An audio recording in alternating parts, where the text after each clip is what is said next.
Hello everyone, welcome to beginners bank. आज हमारी modern history आधुनिक इतिहास की क्लास 3 है और आज के लेक्चर में हम कुछ इम्पॉर्टेंट स्टेट्स के बारे में जो हिस्ट्री में उस समय इम्पॉर्टेंट थे उसके बारे में पढ़ेंगे।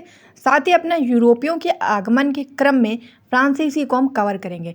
और ये इंग्लिश और हिंदी की बहुत शिकायत रहती है, तो आज मेरी जो स्लाइड्स होंगी वो हिंदी इंग्लिश दोनों में होंगी, तो आप बिल्कुल भी परेशान ना हो, बस अपने वीडियो को एंजॉय कीजिए और अच्छे से पढ़िए। तो आज हम फ्रांस को कवर करेंगे, फ्रांसीसी को, क्योंकि उससे पहले जो हमारे वीडियोज़ आए हैं उसमें हमने पुर्तगालियों को कवर कर लिया है। अगर आप लोगों ने देख लिया है तो बहुत अच्छा है, उसे नहीं देखा है तो एक बार ज़रूर देख लें। हमने अंग्रेज़ों से रिलेटेड इंपॉर्टेंट टॉपिक्स को कवर कर लिया है जो अंग्रेज़ों से रिलेटेड पूछे जाते हैं एग्ज़ाम में, और हमने डच को भी कवर कर लिया। तो मैंने आपको क्रम बताया था कि पहले पुर्तगाली आए, फिर डच आए, फिर अंग्रेज आए, जिसमें हम तीनों को कवर कर चुके हैं। आज हम फ्रांसीसी को भी कवर कर लेंगे तो ये हमारा कंप्लीट हो जाएगा। और इसके बाद स्वीडिश आए, जिसमें मैंने आपको बताया था कि हमें केवल क्रम पता होना चाहिए स्वीडिश का, इसके बारे में हमें नहीं पढ़ना क्योंकि इससे रिलेटेड क्वेश्चंस नहीं आते। तो पुर्तगाली, अंग्रेज, डच को हम प्रीवियस वीडियोज़ में कवर कर चुके हैं। तो बच्चा हमारा फ्रांसीसी, जिसे आज हम कवर कर लेंगे और आज ही हम आगे बढ़ेंगे कि हमें आगे क्या मॉडर्न हिस्ट्री में पढ़ना है। तो चलिए सबसे पहले फ्रांसीसी को देख लेते हैं। देखिए, जो फ्रांसीसी है, फ्रेंच हैं। सबसे पहले मैं एक बात बता दूं, बहुत से जो स्टूडेंट्स हैं उन्हें प्रॉब्लम हो रही है हिंदी और इंग्लिश की, तो मैंने आज कोशिश की है हिंदी और इंग्लिश दोनों में लिखने की। कहीं कहीं पे हो सकता है आपको खाली हिंदी मिले, लेकिन वहाँ मैं इंग्लिश आपको बोल दूंगी तो आपको दिक्कत नहीं होगी। बाकी मैंने हर जगह इंग्लिश को भी मेंशन किया, तो आपको परेशान नहीं होना, आराम से इसे देखना है। देखिए, तो फ्रांस में जो राजा सबसे पहले हुए फ्रांस के, उनका नाम है लुई 14वां। लुई 14वां फ्रेंच के राजा, फ्रांस किंग। और ये जो फ्रांस के राजा हैं लुई 14th, इन्होंने एक मंत्री बनाया। उस मंत्री का नाम क्या था? कॉलबर्ट। और फ्रांसीसियों ने 1664 में, यानी कि 1664 में एक कंपनी की स्थापना की। अब भाई आपके पुर्तगाली आए हैं तो उन्होंने एक कंपनी बनाई, फिर ब्रिटिशर्स आए, उन्होंने एक कंपनी बनाई, डच आए, उन्होंने एक कंपनी बनाई, तो फ्रांसीसी आएंगे तो वो भी एक कंपनी बनाएंगे। तो 1664 में उन्होंने एक कंपनी को स्टैब्लिश किया और उस कंपनी का नाम क्या रखा गया? उस कंपनी का नाम रखा गया इंडस ओरिएंटलेस कंपनी। इंडस ओरिएंटलेस कंपनी, और ये एक गवर्नमेंट कंपनी थी, यानी कि सरकारी कंपनी थी। तो अगर क्वेश्चन एग्जाम में पूछा जाए कि फ्रांसीसी कंपनी का नाम क्या है, तो आपको ध्यान रखना है नाम इंडस ओरिएंटलेस कंपनी। और इसके जो फर्स्ट किंग रहे उसका नाम भी एग्जाम में पूछा जा चुका है प्रीवियस ईयर में, तो उसका नाम है लुई 14th, और उन्होंने एक मंत्री नियुक्त किया, उस मंत्री का नाम कॉलबर्ट। और ये कंपनी बनी कब? 1664 में। अब हम देखेंगे कि इन्होंने जो कंपनी बनाई, जिसका अभी हम लोगों ने नाम देखा इंडस ओरिएंटलेस कंपनी, तो इसकी पहली फैक्ट्री, फर्स्ट फैक्ट्री कहाँ बनाई गई? तो फर्स्ट फैक्ट्री बनाई गई सूरत में 1668 में। 1664 में तो कंपनी बनाई थी, और उसकी जो पहली फैक्ट्री बनाई वो बनाई सूरत में। सेकेंड फैक्ट्री जो बनाई उन्होंने, दूसरी फैक्ट्री बनाई, वो वहीं बनाई जहाँ पे ब्रिटिशर्स ने अपनी कंपनी बनाई थी, यानी अंग्रेजों ने जहाँ अपनी कंपनी बनाई थी वो जगह थी मसूलीपट्टनम। तो फ्रांसीसियों ने जो सेकेंड अपनी कंपनी बनाई 1669 में, वो कहाँ बनाई? मसूलीपट्टनम में। लेकिन ये तो दोनों फैक्ट्रियाँ हो गई, इनका जो हेडक्वार्टर रहा, हेडक्वार्टर जो मुख्यालय होता है जहाँ से ये अपनी कंपनी को ऑर्गेनाइज करते हैं, चलाते हैं, उसे मैनेज करते हैं, उसको बोलते हैं हेडक्वार्टर, हिंदी में बोलते हैं मुख्यालय। तो हेडक्वार्टर कहाँ बनाया फ्रांसीसियों ने अपना? वो बनाया पांडिचेरी को 1673 में, पांडिचेरी में। और पांडिचेरी में ही उन्होंने एक किला खोला और उस किले का नाम रखा लुई, फोर्ट लुई। फोर्ट मतलब होता है किला, और लुई उस किले का नाम, क्योंकि हमने पढ़ा अभी कि जो फ्रांस के पहले जो राजा रहे उनका नाम क्या था? लुई 14, तो उन्होंने अपने नाम पे एक तरह से रखा था फोर्ट लुई। और इस फ्रांसीसी कंपनी को जो चलाया है, इसको बनाया, इसको स्थापित किया, इसको चलाया, तो इसके जो वास्तविक संस्थापक, रियल फाउंडर पूछे जाते हैं फ्रांसीसी कंपनी के, वो कौन रहे? वो रहे डुप्ले। तो ये आपको ध्यान रखना है कि इसके जो वास्तविक संस्थापक, रियल फाउंडर रहे फ्रांसीसी कंपनी के, उनका नाम क्या रहा? डुप्ले। तो यहाँ पर हमारा फ्रांसीसी कंपनी पूरा कंप्लीट हो गया। तो जैसे जैसे यूरोपीय भारत में आए, हमने क्लास फर्स्ट से देखा, और किस प्रकार उनका क्रम रहा हमने वो देखा, किस प्रकार उनकी कंपनियों का क्रम रहा हमने वो देखा, और उनसे रिलेटेड हमने इंपॉर्टेंट पॉइंट्स को देखा। जैसे हमने सबसे पहले पुर्तगालियों से रिलेटेड इंपॉर्टेंट पॉइंट्स देखे, फिर हमने ब्रिटिशर से रिलेटेड इंपॉर्टेंट पॉइंट्स देखे, फिर डच से रिलेटेड इंपॉर्टेंट पॉइंट्स देखे, और आज हमने फ्रांस से रिलेटेड भी इंपॉर्टेंट पॉइंट देख लिए। तो ये हमने चारों कंप्लीट कर लिए। यहाँ पे हमारा जो यूरोपीय भारत में आए थे वो हमारा पूरा का पूरा कंप्लीट हो गया। चलिए अब हम आगे देखते हैं कि हमें आगे मॉडर्न हिस्ट्री में क्या देख। तो यहाँ पे मैं फ्रांस से रिलेटेड एक पॉइंट आपको और बता दूं कि फ्रांस और ईस्ट इंडिया कंपनी के बीच में 3 लड़ाइयाँ हुई। 3 war between France and east India company, जिसे कि इतिहास में कर्नाटक युद्ध के नाम से जाना जाता है, कर्नाटक वार के नाम से जाना जाता है। और ये जो लड़ाइयों से रिलेटेड क्वेश्चन है ये बहुत ज़्यादा पूछे जाते हैं। तो जब हम कर्नाटक को डिटेल में पढ़ेंगे, हम एक एक राज्य को डिटेल में पढ़ेंगे, तब हम तीनों लड़ाइयों के बारे में जानेंगे, क्योंकि इससे रिलेटेड जो क्वेश्चन हैं वो एग्जाम में पूछे जाते हैं। लेकिन चूंकि हम यहाँ पर फ्रांसीसी को पढ़ रहे थे, फ्रांस को पढ़ रहे थे, तो हमें फ्रांस के बारे में ये तो पता होना चाहिए कि फ्रांसीसियों और अंग्रेजों के बीच में 3 लड़ाइयाँ हुई और उन तीनों लड़ाइयों को कर्नाटक युद्ध के नाम से जानते हैं। तो वो मैंने मेन पॉइंट्स आपको यहाँ पर बता दिया है कि 3 वॉर्स हुई हैं France and east India company के बीच में, अंग्रेजों और फ्रांसीसियों के बीच में, जिसे कि हिस्ट्री में कर्नाटक युद्ध के नाम से जाना जाता है, कर्नाटक वॉर के नाम से जाना जाता है। चलिए अब हम देखेंगे 18वीं सदी का भारत। ये बहुत इंपॉर्टेंट है और यहाँ से आपको बहुत समझना है।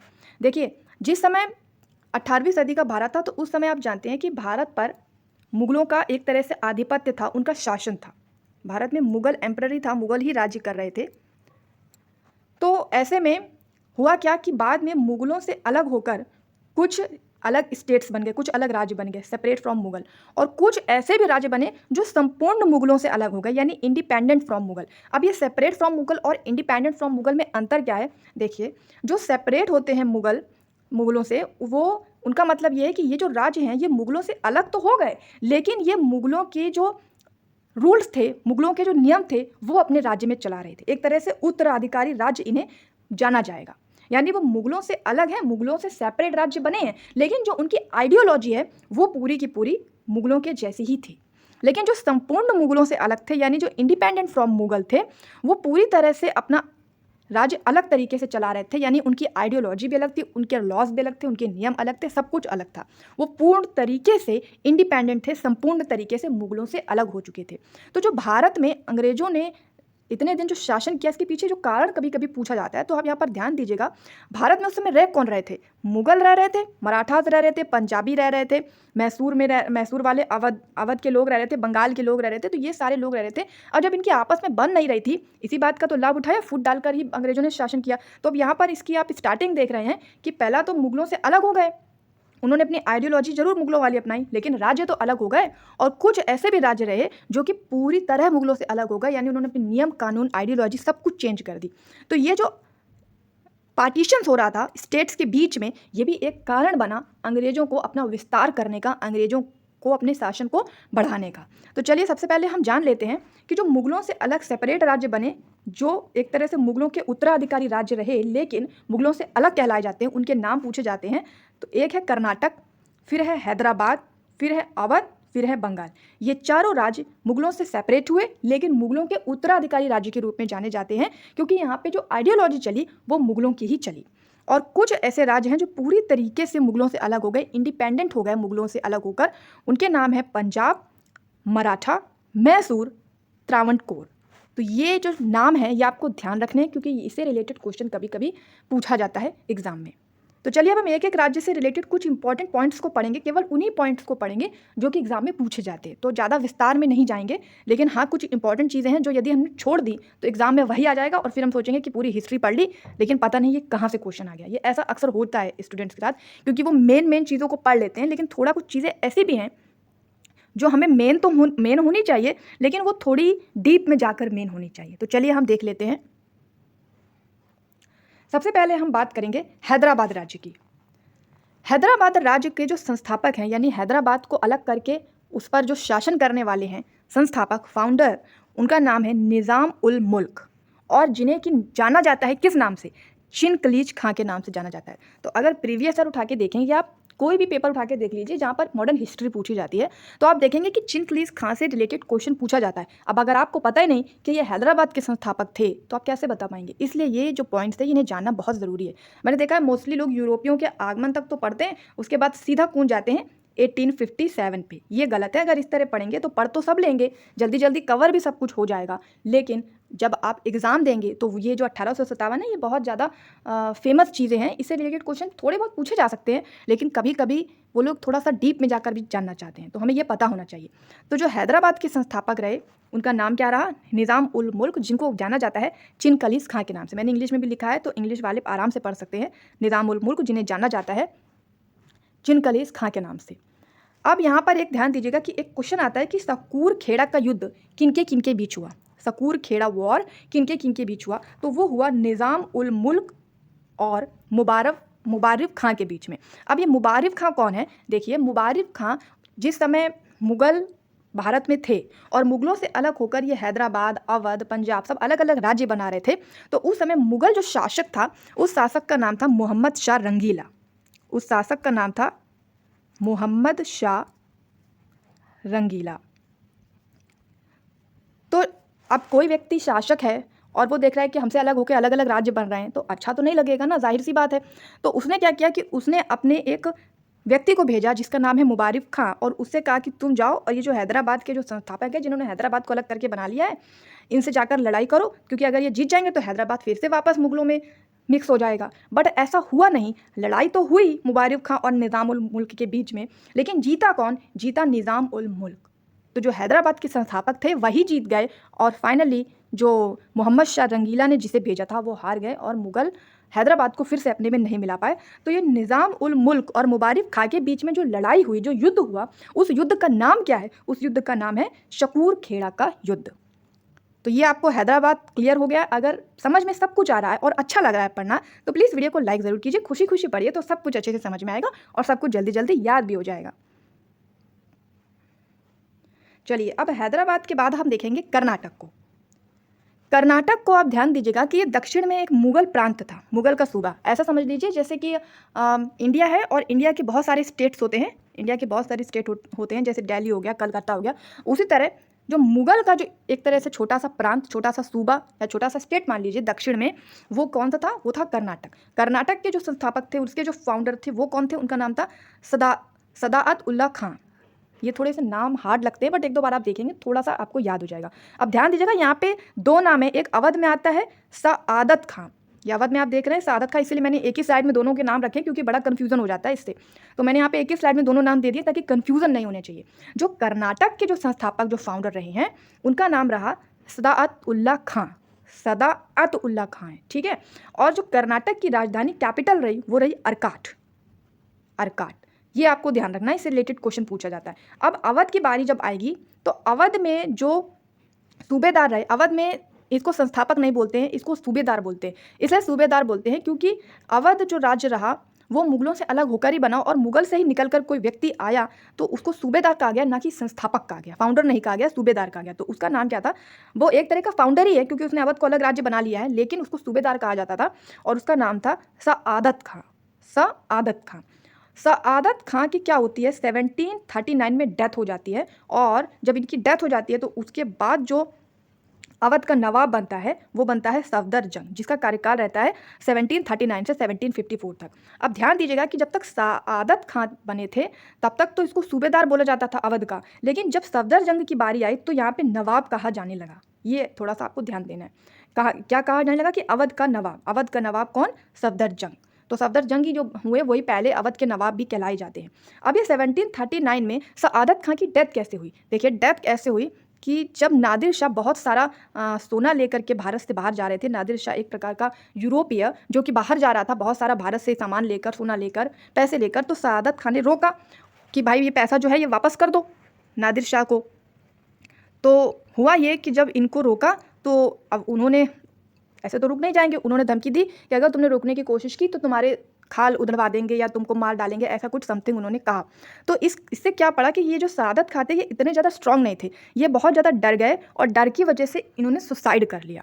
इसी वजह से 1739 में सआदत खां की डेथ हो गई, और जब इनकी डेथ हो गई तो किसी न किसी को तो अवध का रिस्पॉन्सिबिलिटी देनी पड़ेगी। तो अवध का फिर नवाब स्टार्ट हुआ, नवाब का पद स्टार्ट हुआ, और पहले जो नवाब बने उनका नाम रखा गया सफदरजंग, जो जिनका जो कार्यकाल रहा 1739 से 1754। तो सफदरजंग ही रहे जो अवध के पहले नवाब हुए। सफदरजंग से एक क्वेश्चन बहुत अच्छा पूछा जाता है। जो सफदरजंग है वो मुग़ल के वजीर हैं, यानी मुग़लों की ओर से ही इनका पूरा कार्यकाल चलता था। मुग़ल के वजीर कहलाए जाते हैं, और जो इन्होंने बड़े अच्छे अच्छे काम भी किए। जो दिल्ली में आप अस्पताल सुनते होंगे, कभी आपने न्यूज़ वगैरह में सुना होगा कि दिल्ली में एक सफदरजंग अस्पताल है, तो वो नाम इन्हीं के ऊपर रखा गया क्योंकि इन्होंने ही उस अस्पताल को, उस हॉस्पिटल को खुलवाया था। तो दिल्ली का जो सफदरजंग हॉस्पिटल है वो इन्होंने खुलवाया था, जो कि उस समय पे उस समय पे अवध के नवाब थे। और इनकी मृत्यु के बाद जो अवध के नवाब बने वो थे सुजाउद्दौला। तो ये आपको ध्यान रखना है। और सुजाउद्दौला के बाद अवध के नवाब कौन बने?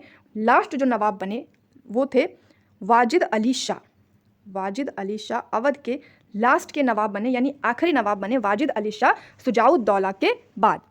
तो हमने यहाँ पर हैदराबाद को, कर्नाटक को और अवध को अच्छे से समझ लिया है। अब यहाँ पर जो नेक्स्ट हमारा क्लास आएगी, वीडियो आएगा, उसमें हम बहुत ही इम्पॉर्टेंट एग्ज़ाम के प्रोस्पेक्टिव से बंगाल, मैसूर और मराठा, इन्हें हम कवर करेंगे। आप परेशान मत होइए, 2 से 3 क्लासेस में हमारे सारे के सारे जो स्टेट्स हैं, राज्य हैं, उनसे रिलेटेड जो इंपॉर्टेंट क्वेश्चन एग्जाम में पूछे जाते हैं वो कवर हो जाएंगे। और उसके बाद हम स्टार्ट कर देंगे हमारा 1857 की क्रांति से। तो एक एक पॉइंट्स को अच्छे से पढ़ते जाइए, समझते जाइए। मेरी कोशिश है कि बहुत सिंपल तरीके से आपको मॉडर्न हिस्ट्री में समझा सकूं, आधुनिक इतिहास में समझा सकूं। और आई होप कि आपने हमारे प्रीवियस वीडियो को पसंद किया है, कि मैं सफल भी हो रही हूँ, मुझे ऐसा लगता है। तो अगर आपको वीडियो अच्छा लगा, पसंद आया, तो प्लीज़ वीडियो को लाइक ज़रूर कीजिए। अपने व्हाट्सएप ग्रुप में, फेसबुक में अपने मित्रों के साथ, फ्रेंड्स के साथ इसे शेयर कीजिए। और चैनल पर अगर नए हैं तो इसे सब्सक्राइब कीजिए। तो जैसा कि आप सभी जानते हैं कि EPFO का जो एग्ज़ाम डेट है वो आ गई है। मैंने भी एक वीडियो बनाया है, आप चाहें तो जाके चैनल पर देख सकते हैं। तो अगर आप अब भी EO की तैयारी या APFC की तैयारी कर रहे हैं और अच्छे से अपनी तैयारी को जोर देना चाहते हैं, तो हमारे वीडियोस तो आपके लिए फ्री ऑफ कॉस्ट है ही, लेकिन अगर आप PDF को परचेस करना चाहते हैं तो EO का कंप्लीट PDF आपको पैकेज मिलेगा, जिसके अंतर्गत इंडस्ट्रियल रिलेशन के आपको PDF मिल जाएंगे, सोशल सिक्योरिटी लॉस के PDF मिल जाएंगे एंड सोशल सिक्योरिटी स्कीम्स के भी PDF मिल जाएंगे। सोशल सिक्योरिटी स्कीम्स का पहला वीडियो आ चुका है, जिसमें हमने 5 इंपॉर्टेंट स्कीम्स को कवर किया है, उसे आप ज़रूर देख लें। बहुत से स्टूडेंट्स ने उन्हें देख लिया और उसे पसंद भी किया है। APFC की अगर तैयारी आप कर रहे हैं तो आपके लिए ये इंपॉर्टेंट टॉपिक्स हैं, जिस तैयार करना आपके लिए बहुत ज़्यादा ज़रूरी है। तो इसकी अगर कंप्लीट PDF आप चाहते हैं तो 499 में आप ले सकते हैं।